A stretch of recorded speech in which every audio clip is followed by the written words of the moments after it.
The lunch crowd at Harbor Café was louder than usual. Coffee grinders hummed. Dishes clinked. People laughed over business meetings and afternoon catch-ups. Nobody paid much attention to the tired man standing near the pickup counter. Until someone shoved him hard. The man stumbled forward, nearly dropping the cardboard tray holding 2 hot chocolates and a grilled cheese sandwich. The tray tilted. A cup slipped. And he crashed directly into a sharply dressed woman sitting alone at a corner table. The cafe instantly fell silent.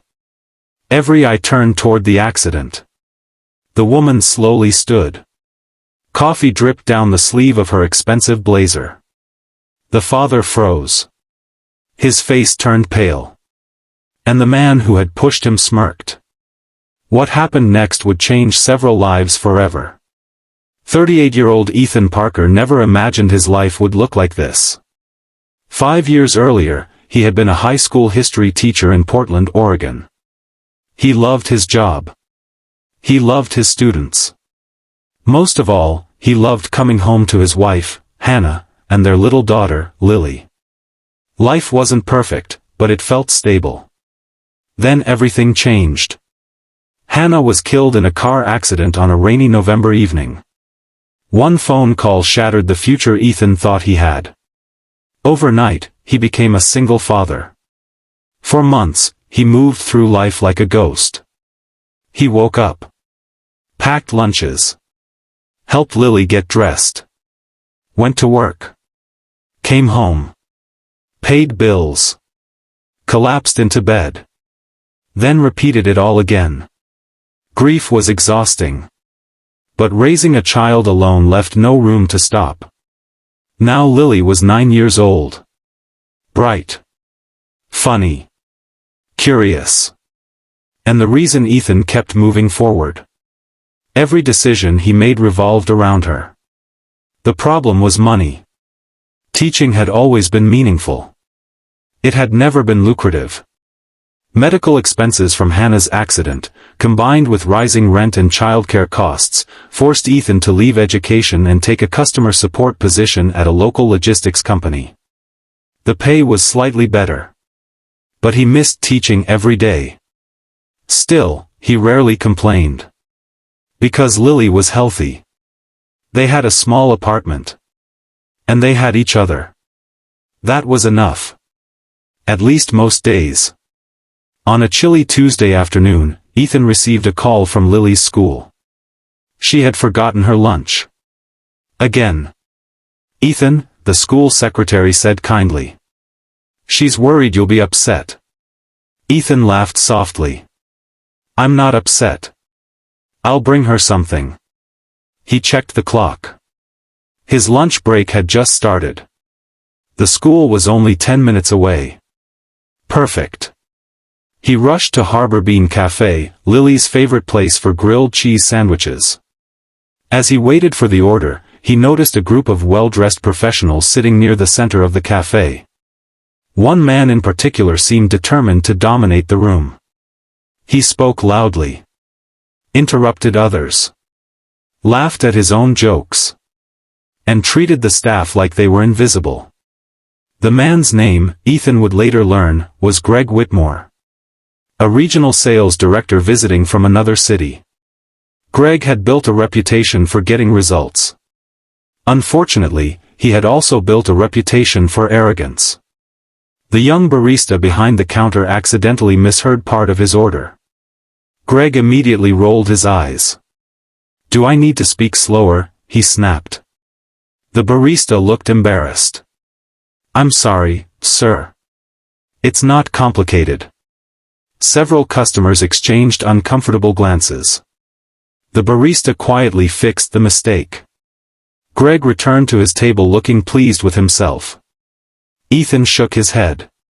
Some people confused confidence with cruelty. A few minutes later, Ethan's order was ready. He thanked the staff. Picked up the tray. And turned toward the exit.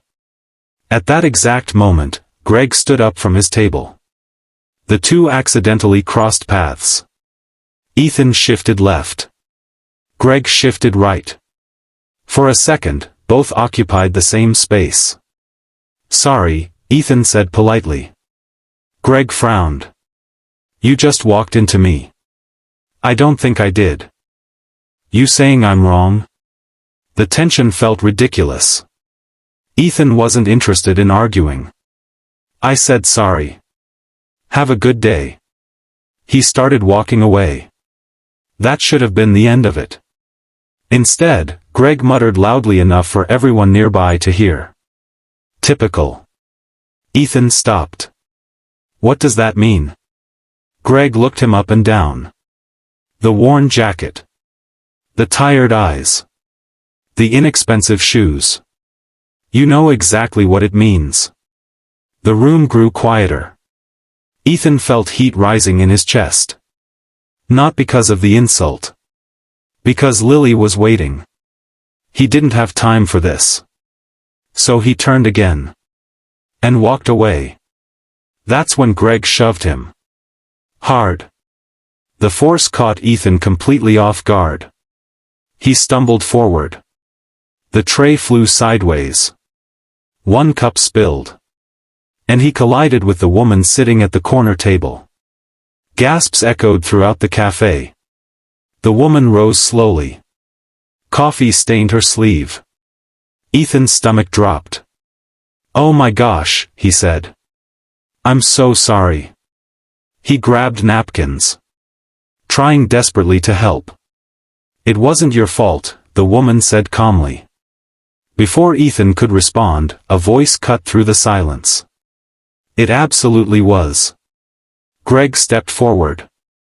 He should watch where he's going. Several customers stared at him in disbelief. The woman turned. For the first time, Greg seemed to really look at her. And suddenly his expression changed. The confidence vanished. His face went white. Evelyn, he said. The woman folded her arms. Mr. Whitmore. A nervous silence followed. Then one employee whispered to another. Evelyn? The whisper spread. People began recognizing her. Not because she was famous. Because she was important. Very important. The woman standing beside Ethan was Evelyn Brooks. Founder and CEO of one of the largest logistics companies on the West Coast. The same company Greg worked for. The same company Ethan worked for. Although Ethan had never met her personally. Greg looked like someone had pulled the floor from beneath him. Evelyn, he stammered. I didn't realize. Clearly. The single word carried more weight than a shout. Evelyn glanced at Ethan. Then at the spilled drinks. Then back at Greg. I was watching from the moment I walked in. Greg swallowed. I can explain.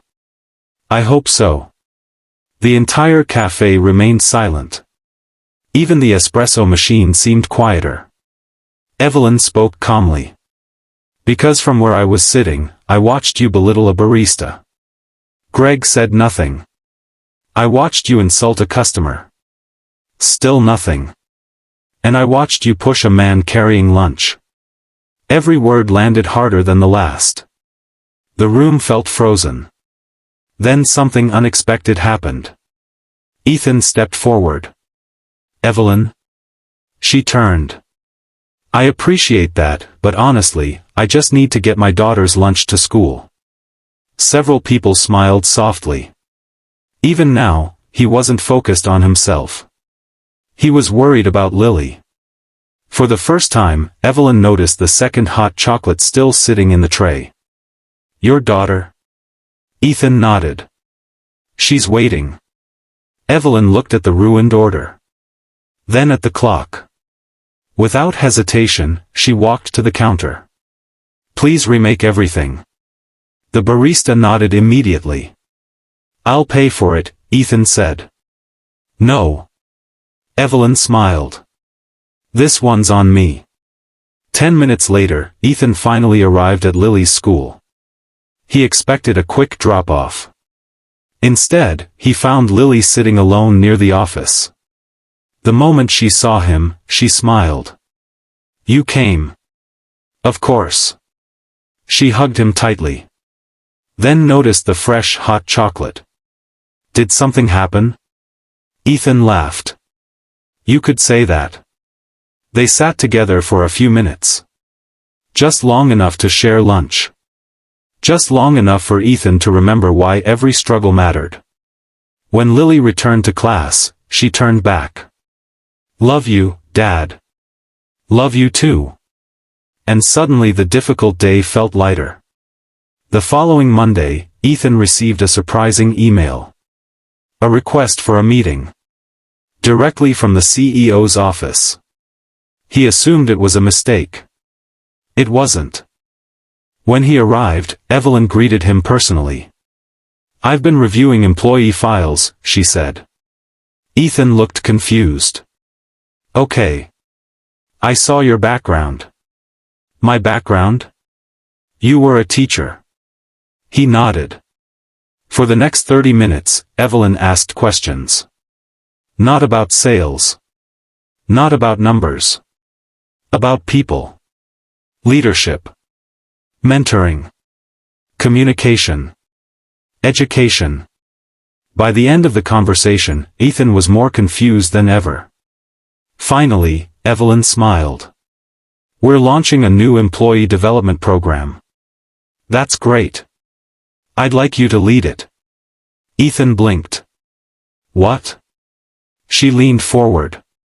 "Your supervisors consistently describe you as patient, dependable, and excellent at helping new employees succeed." He stared silently. "And after watching how you handled yourself at the cafe, I'm convinced you're the right person." Ethan laughed nervously. "I don't have executive experience." "You have something more valuable." "What's that?" Evelyn smiled. "Character." The promotion changed Ethan's financial situation dramatically. For the first time in years, he wasn't constantly worried about bills. But something else changed too. He rediscovered a part of himself he thought was gone. Teaching. Guiding people. Helping them grow. The work felt meaningful. And every evening, he came home with new stories for Lily. Months later, Ethan walked into Heartwarming Café again. The same tables. The same counter. The same smell of coffee. The young barista recognized him instantly. "Hey! Lunch guy." Ethan laughed. "I guess that's my nickname now." Then another familiar voice appeared behind him. "Ethan." He turned. Evelyn stood there holding a coffee. They sat together for a few minutes. Talking about work. Life. And Lily. Eventually, Evelyn asked a question. "Can I tell you something?" "Sure." That day in the cafe wasn't really about Greg. Ethan looked curious. "What do you mean?" She stirred her coffee thoughtfully. "Companies spend millions trying to identify great leaders." She paused. "But sometimes leadership reveals itself in ordinary moments." Ethan smiled. "I'm not sure I did anything special." "Exactly." Evelyn nodded. "You didn't know anyone was watching." As they stood to leave, Ethan looked around the cafe. People chatted. Laughed. Worked on laptops. Shared meals. Ordinary moments. The kind most people never remember. Yet one ordinary moment had changed his life. Not because someone powerful noticed him. But because he chose dignity over anger. Patience over pride. Kindness over retaliation. And sometimes, that's how change begins. Not with a grand speech. Not with a dramatic victory. Just one decision. One response. One act of character when nobody expects it. Because the truth is, people are always leaving impressions on the world around them. A kind word. A helping hand. A moment of grace. You never know who might remember it. You never know whose life it might touch. And you never know how far that kindness might travel.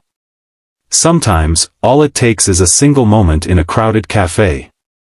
A moment when everyone goes silent. And character speaks louder than words ever could. The lesson? You can't control how others treat you. You can't control who tries to push you down. But you can control how you respond. And often, your response reveals far more about your future than their behavior ever will. Kindness is never weakness. Character is never wasted. And the smallest act of grace can open doors you never imagined.